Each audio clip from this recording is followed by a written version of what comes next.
Команда «Коми» готова покорить пьедестал всероссийских летних сельских игр. Для нашей сборной это уже 7-я попытка. И пока лучший показатель – 38-е место среди 75 регионов. На зимних стартах республиканские спортсмены выступают гораздо лучше. На последней домашней тренировке побывала Виктория Палкина. Вольная борьба, уличный баскетбол, волейбол, силовое троеборье, ну и, конечно, специальные виды спорта – соревнования доеров, косарей, механизаторов.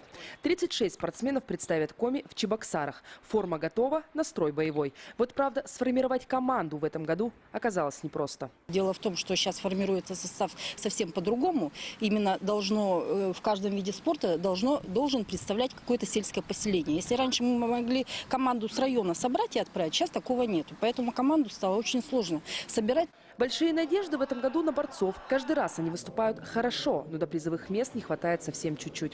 Без медалей домой не вернемся, заверили нас сысольские спортсмены. Форма тяжелее, конечно, да. Стартов сейчас нету. И народу тренировочного меньше стало. Там, кто уехал, взрослых, не так много осталось заниматься.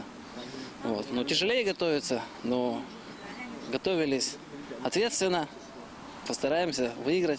Ставку делают и на сборную косарей. Готовилась к этим сельским играм команда из Палауза полгода. Даже сенокосный сезон открыли раньше срока. Косили вокруг дома, бегали почти каждый вечер.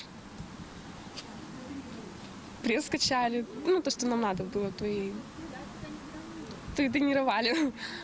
Отбор в республиканскую сборную был жесткий. Сначала всех спортсменов смотрели на местах. В итоге в Чебоксары едут лишь 3 команды – из Сысольского, Сыктывдинского и Удырского районов. Выезжает наша сборная уже сегодня вечером. 14 часов дороги, сутки на отдых и в субботу первый старт. Домой спортсмены вернутся лишь через неделю. Виктория Палкина, Василий Янин, телеканал Юрган, Сыктывкар.